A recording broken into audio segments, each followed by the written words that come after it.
That's recording.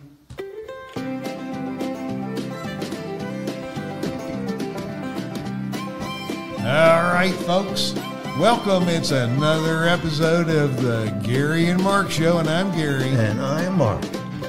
And today we're coming from Watershed. Yeah. But we have a guest down the road in Saluda. Yeah. And we're going to be talking with Mike Reeves in just a second. Yeah. But, Gary, this is episode number 61. Really? Yep. 61. 61. Okay. And our last episode with Bob Bessel, remember World War II Oh, yeah. veteran? Well. That has topped 1,000 downloads, views. So Yeah, I guess we're going to have to visit him again, too, aren't we? we need to. Yeah. He's What a probably great going to turn guy. 103 before too long. Yeah. Mike's not nearly that old. Not quite. And if you add Gary and I up, we'd be, never won't get into that. We're not. Yeah. All right, well, Gary, Yeah. it's been a while since we've been together, right? It has been. And I was checking on things down at the Gary and Mark Podcasting University. Were you? And I looked at the local paper, Uh-huh. the Watershed Gazette. Yeah, it comes out once every 2 weeks. Something like that. Yeah. And this current issue, they listed, this is going to be shocking, the taxes owed by people, Uh-huh. late taxes. Yeah. And I'm going to show you. Here it is for our viewers. We're mostly Yeah. audio. Can they read that? No, Let's they see. can't, but I'll post it on it. Look down about 2/3 of the way. Oh, DeeDee Investments. There's 132 and change and 709. How much is that all together? Well, that adds up to more like Use that 800. mental math, Call it okay. 840 something bucks. You agree? You agree? Something like Mike? that. Oh, yeah. DeeDee Investments, LLC. Now, for folks who are new to our podcast, DeeDee is our head of security. Yeah. And I don't know, maybe she has other businesses. Well, at the campus, she's also head of Insecurity. That's remember? true. Because Yep. some of the students are insecure. And she helped come up with that Yeah. idea of your product of security briefs. Yeah, security brief. Yeah. Okay. Getting them on a motorcycle. But you know what? She's been good to us. Uh-huh. We may have to raise some money.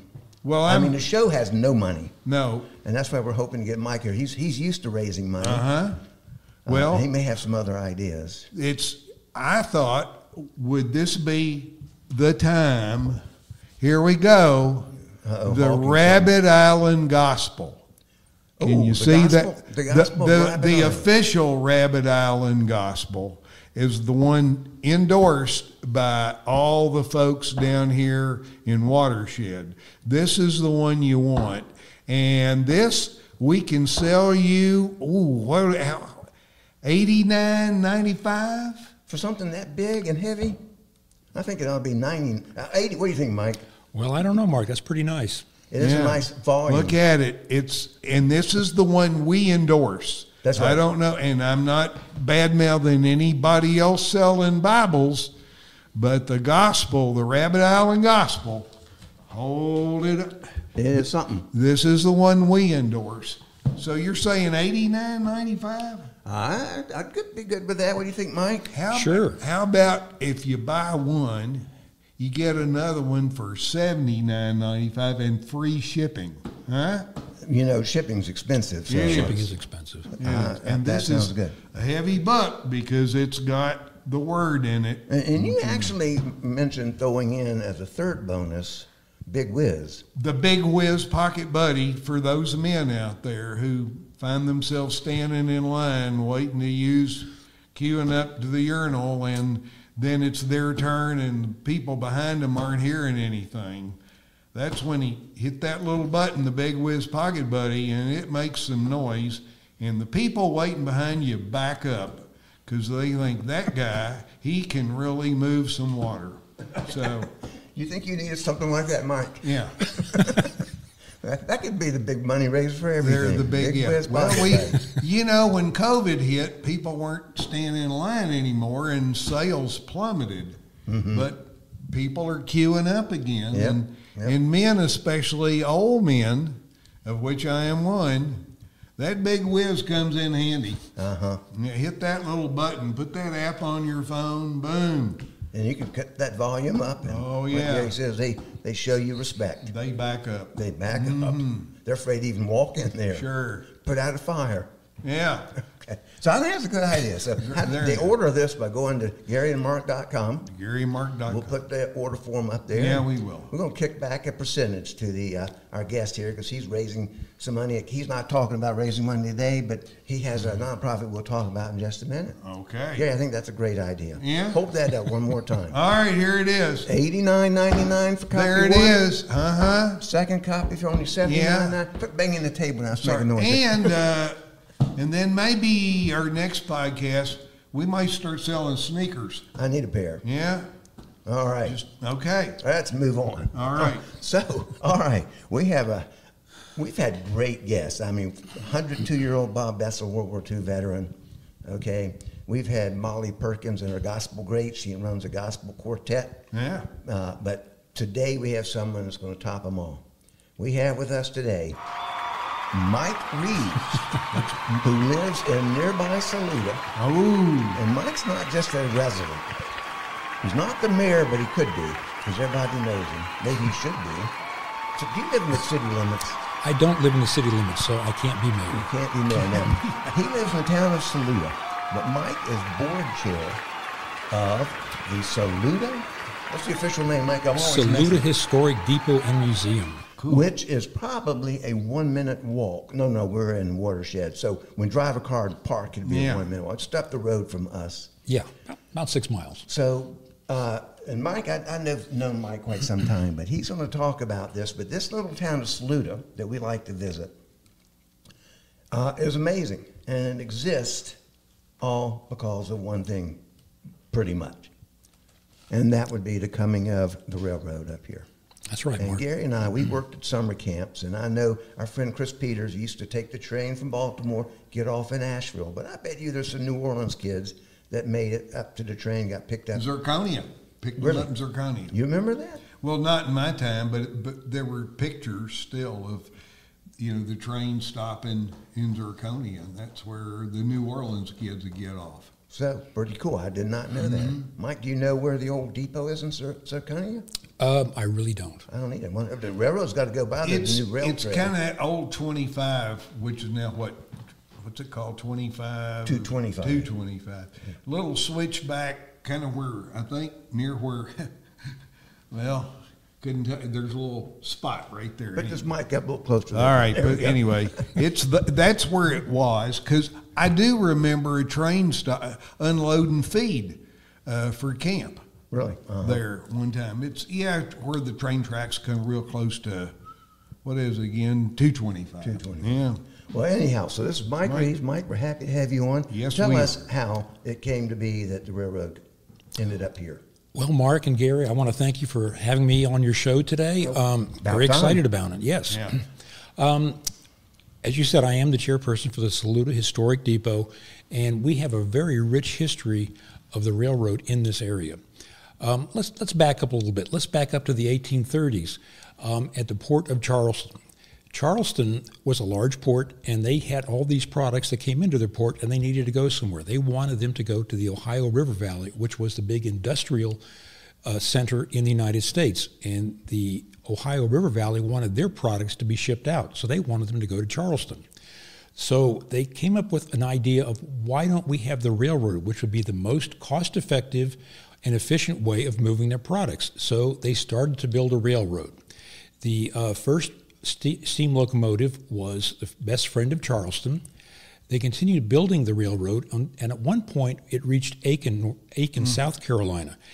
At that point, it was the longest railroad in the world. The longest railroad in the world, yes. They continued to build I'm kind of cutting it short here, some of the history. Of course, the Civil War kind of slowed things down a bit, but after the Civil War, they continued, and they eventually got up to the city of Tryon. Once they got there, they tried to decide, what are we going to do? We have several different ways. We can go out into the Mills River area. We can go up where the Saluda grade is, where they have the I-26, or they could go up along the Blue Ridge Escarpment. They thought about it long and hard, and the first way was just going to be too much building. They'd have to have tunnels, 11 miles more track, or they could go up where the highway is now. But the engineers decided that it was too dangerous because the ground was unstable. So they chose going up the Blue Ridge Escarpment, which is along the Pacolet River. It took them from 1877 to 1878 to make it to Saluda. 1 year to build a railroad from Tryon up this grade to Saluda. The grade is the steepest mainline railroad in the United States. Let me say it again. It's the steepest mainline railroad in the United States. It's 5%. 5% is over 2.5 times what the grade is for a train. A train has difficulty at 2%. This was 5. So on 1878, July 4th, the train made its way into Saluda. It came in puffing and steaming, and the town went crazy and celebrated. That's 1878, July 4th. In 1881, the city of Saluda was incorporated. Before that, it was called Pace's Gap, which was basically a drover crossing, the Buncombe Turnpike, which I'm sure you've all heard about. Yeah. What's a drover crossing? A drover crossing is cattle, turkeys, pigs, sheep. Yeah. This is an educational show. We try to be educational. So by 1893, we had 40,000 passengers come through Saluda in 1 year. 1896, we had 72,000 passengers come through in 1 year.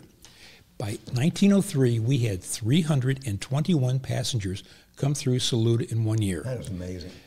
It is amazing. And then Saluda was a really big deal then. So at that point in time, the Southern Railway built the depot that we currently have now. And we had a lot of accidents on the Saluda grade. It was a very dangerous building. It was very dangerous to operate because of the steepness of it. Steam locomotives have no brakes.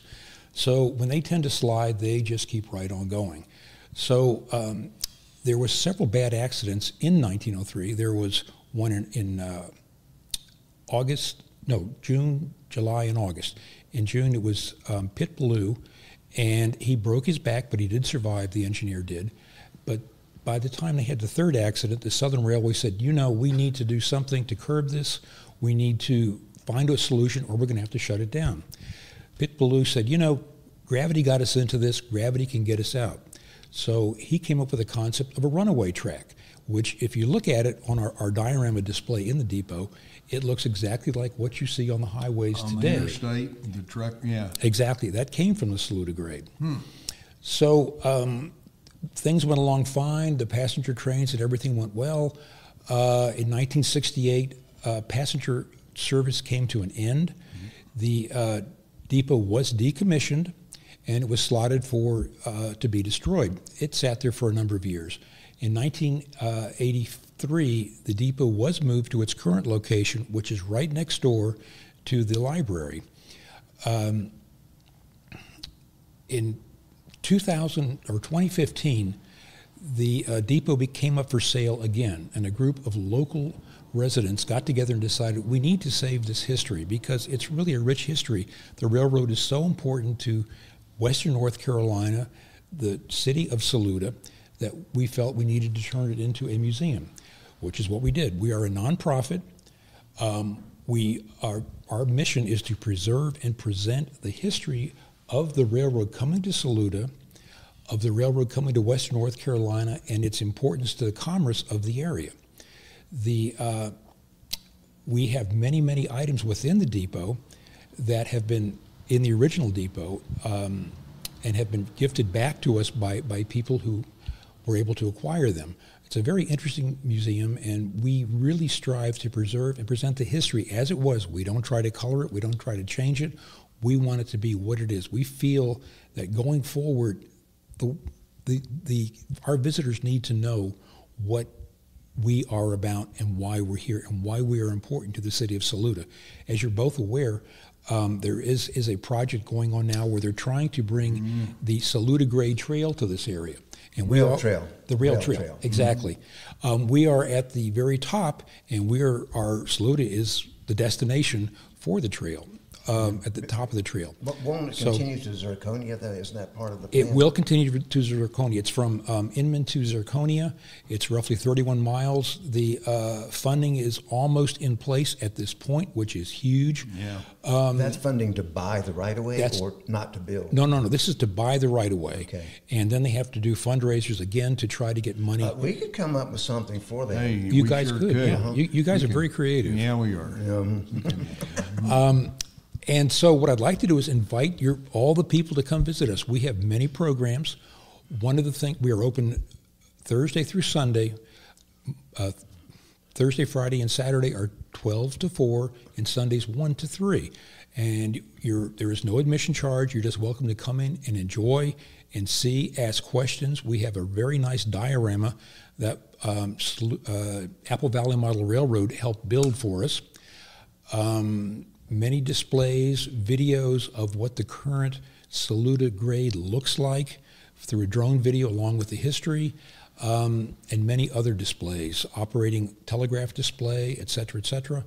Please come visit us. It's free. We also have the third Friday of every month, we have a Train Tales, and that's also free. All our programs and everything we present are free. We also try to have a Night at the Museum presentation where our volunteers and local people dress up in costume and it's present. It's entertaining. I've seen that. Yeah, and we present the, actually Mark videoed for us. I did. Well, we'll link to that. And there is a link to that. So we'd like to invite you all to come up and visit us and say howdy. All right, Mike, that's great. That sounds great. Have you ever been in that museum? I haven't. The one in Hendersonville, since I'm the proud owner of 3 granddaughters,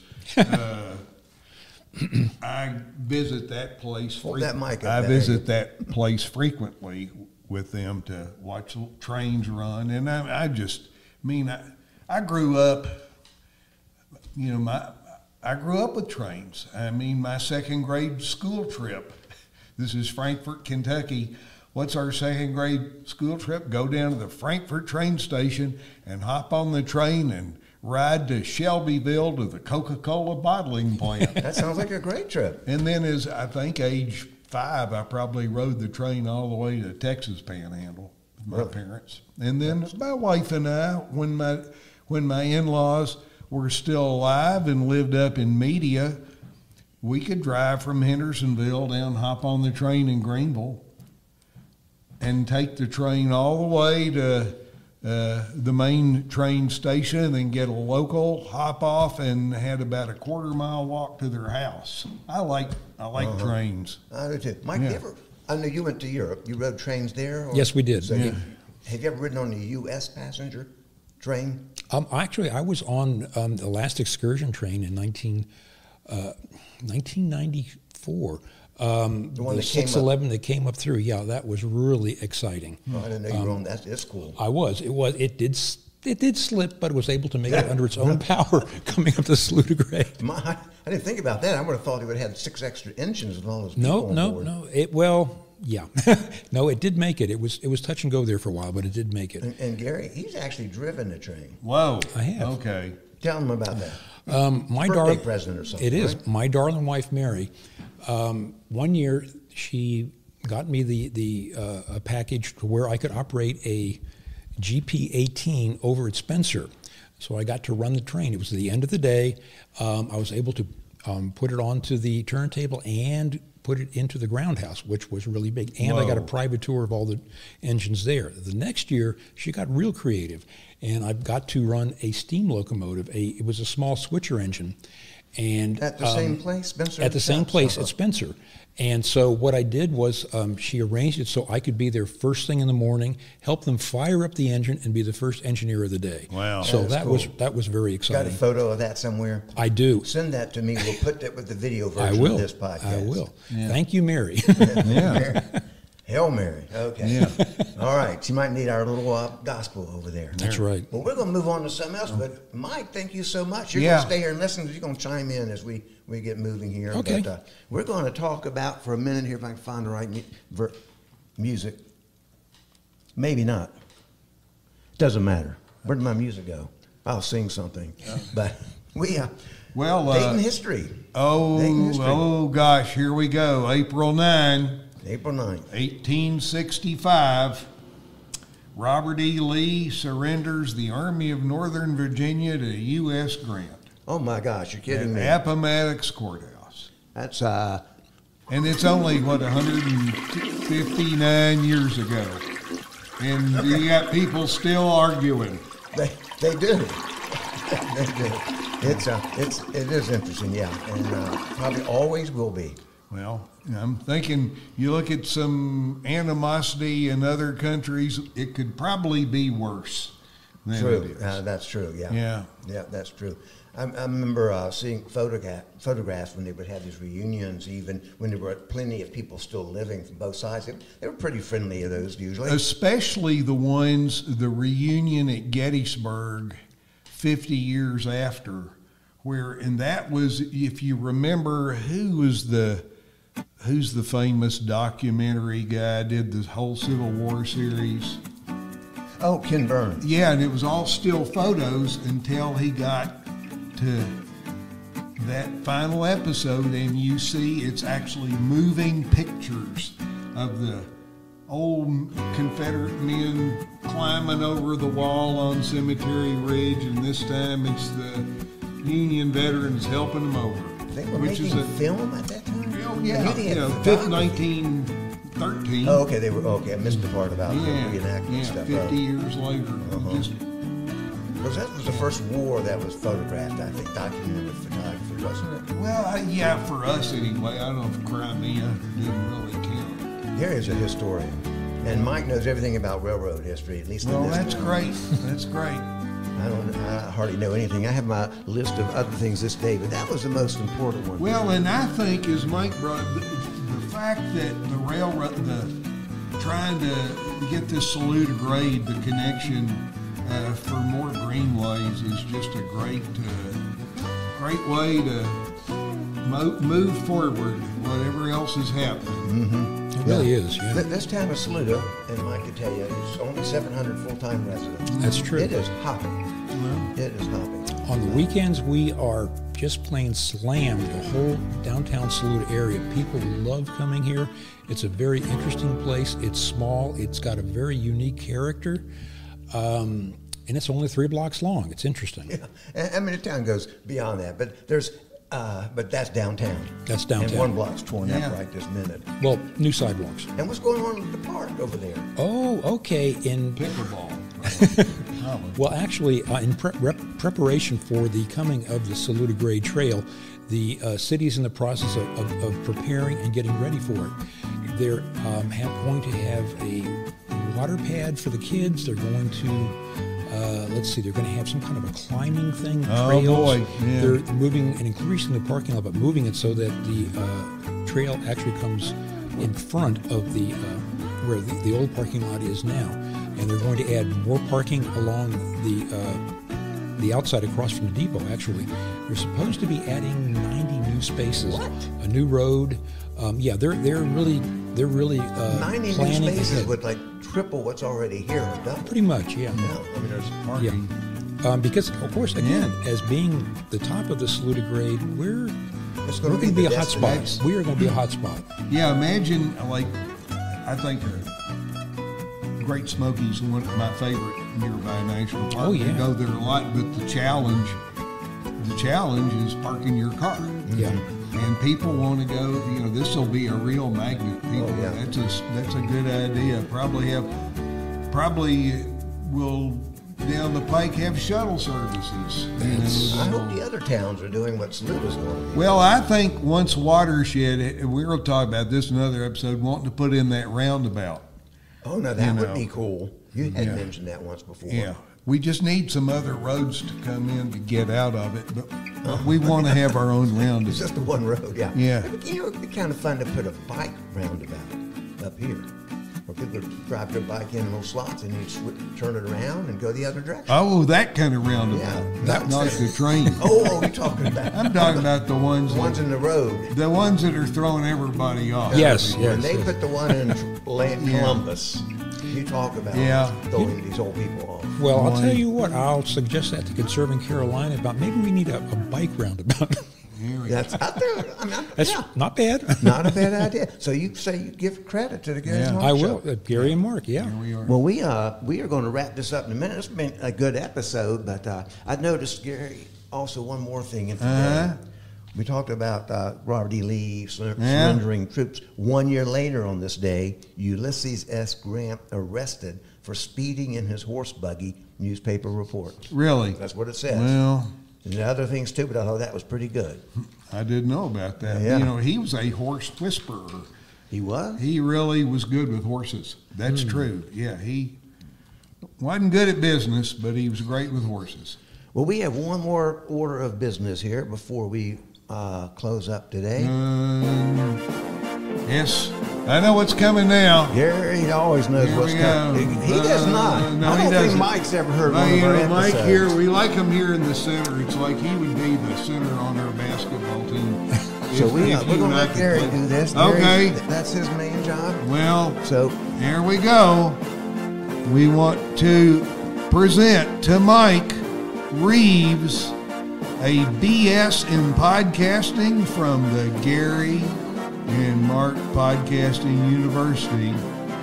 I know this is going to go right on Mike's wall. I don't know which wall. we've already framed it for him. It's already framed, and he's got a complimentary GMPU sticker. He can stick that wherever you want it, Mike. This is just exciting. I can't believe it. Wow. There you go. Gentlemen, thank you so much. You come in here to talk to us, and the next thing you know, you're a graduate. And you know what?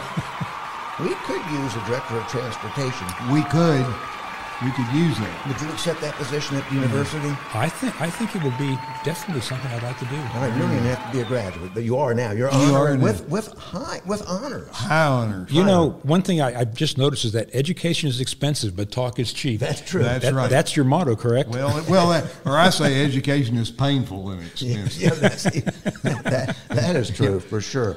Yeah. Well, it's been great. We've accomplished a lot. We have. We're announcing the new sales of the Gospel of Rabbit Island, raise some There you money go. for get DeeDee out of hot water. Yeah. Heard about this town of Saluda, North Carolina, off of I-26. Yeah. With this great museum. Mike's in charge. He's got lots of volunteers. I'm sure you'd get Gary. Gary could tell him. Yeah, Gary, you guys could join us. This would be very exciting. We'd like to have you. We could do that. We could draw all of our fan base. The ones the living, Yeah. the ones surviving fan base. They could all show up at once. You have room for them, probably. Yeah, we Probably even park them all. Well. Yeah. Well, so this has been fun. I like to do these little episodes. Great to have guests like this. Well, thank you. All right, Gary. So it's been great. Yep. All right, Mark. What do we usually say? That's it. Something like that. It's another episode winding up. See you next time. Looking forward to it. Y'all come back. We will.